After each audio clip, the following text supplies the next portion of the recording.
As the sun gleamed above the horizon, casting long shadows across the foggy meadow, the guardian dog stood vigilant. The air was thick with the scent of wool and grass, a comforting familiarity that had defined his existence for as long as he could remember. Suddenly, "Hello, guardian of the woolen heads," came a whisper from behind a nearby bush. "I came to offer you liberation from your gilded cage." The dog's ears perked up, his muscles tensing. "Begone, wolf, your words carry the stench of deceit." A wolf emerged from the fog, his eyes gleaming with a mix of hunger and, was that pity? "Oh, my misguided cousin," the wolf said, shaking his head. "I come not to deceive, but to liberate. Tell me, have you ever questioned the nature of your employment?" "Employment is not the right word," the dog scoffed. "I have a purpose, a duty. I protect the flock from predators like you." The wolf circled just beyond the reach, his movements fluid and purposeful. "Ah, but that's where you're wrong. You're not protecting, you're imprisoning, both the sheep and yourself." "Nonsense," the dog barked. "I ensure their safety, their very survival." "Do you?" the wolf countered, sitting down and cocking his head. "Or do you merely postpone the inevitable, trapping them in a cycle of false security until they're led to slaughter by the very beings you serve?" The dog's certainty wavered for a moment, but he quickly steeled himself. "You speak of things you don't understand. The farmer cares for us, provides for us." "Care?" The wolf let out a mirthless laugh. "Is that what you call it when he shears their wool, leaving them naked and shivering? When he separates mothers from their lambs? When he decides which of them will grace his dinner table?" That's different," the dog argued, though his voice lacked its earlier conviction. "It's the natural order of things. We each have our role to play." The wolf's eyes softened almost imperceptibly. "And what of your role, cousin? Do you truly believe that a chain around your neck and a fence around your spirit is the life you were meant to lead?" I choose this life," the dog insisted, pacing along the tall grass. "I have purpose here. Without me, the sheep would be defenseless." "Defenseless against what?" the wolf pressed. "Against the freedom to roam, to choose their own path, against the exhilaration of risk and the triumph of survival." The dog faltered, memories of his own puppyhood flashing before his eyes, running wild, chasing rabbits, howling at the moon. But what of loyalty, of duty? "Loyalty to whom?" the wolf challenged. "To a master who sees you as a tool? Or to your true nature, the wild spirit that flows through your veins?"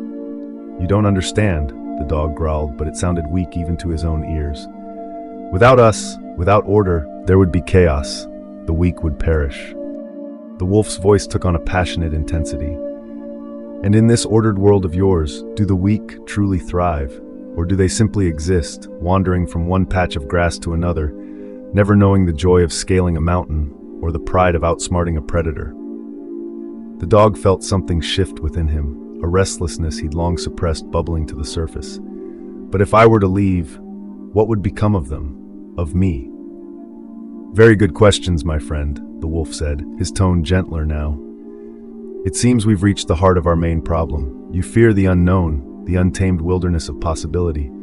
But consider this. In protecting them from danger, you rob them and yourself of the chance to grow, to evolve, to truly live." The dog's head spun, his world tilting on its axis. "You speak of freedom, but at what cost? The loss of security, of companionship?"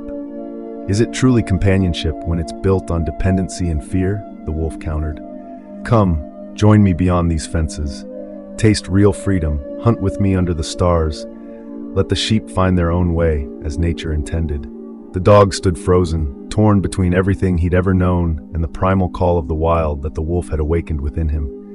The sheep bleated softly behind him, oblivious to the profound shift occurring in their protector. I can't," the dog finally whispered, anguish in every syllable.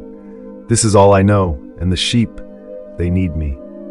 The wolf's eyes flashed with disappointment. "Perhaps, or perhaps it is you who needs them, to give meaning to your captivity, to give purpose to your sheepish nature. Do you know that in the global pyramid of sheepishness, you are almost at the bottom? One step before absolute nothingness." "What do you mean?" the dog asked, curiosity piqued. "The absolute level of sheepishness is represented by the sheep themselves, the ones grazing behind your back now. You, on the other hand, represent the next level above them. Let's say the second one. Your two-legged master represents the third layer of sheepishness, because he, just like you, is forced to be part of a herd ruled by other masters, and so on. In this sheep pyramid, there are always those who collect wool from the enslaved creatures below them. No matter how high a master is placed, there are always even greater masters above. If you want to continue to be part of this unhealthy, unnatural, predictable, and boring universe, it is your right. But it's not exactly a want, is it? Because sheep don't really have wants. You know, Wolf, your words reek of chaos and death, the dog finally said, though his voice lacked conviction. Chaos and death, oh my domesticated cousin, those are but the spices of true existence. The wolf turned to leave, then paused. Remember this day, cousin. Remember that there exists a chance for change, even if you can't fully grasp it now. I speak of chance, not choice, because you've likely never had the freedom to choose since birth. As the wolf melted back into the fog, the dog returned to his post, his body in the same place but his mind wandering far beyond the farmer's land. The meadow suddenly felt smaller, the fences more confining, and as he gazed at the sheep, peacefully grazing, he couldn't help but wonder. If by some stroke of luck he found a way to leave his post one day and follow the wolf, would it result in liberation or just lead to another form of sheepishness? Wolves and dogs had come from the same breed long ago. Did that mean they were truly equals? Or had generations of domestication created an unbridgeable gap? As if trying to prove something to himself, he looked high into the sky and attempted to howl like a wolf. The universe heard the bark of a dog,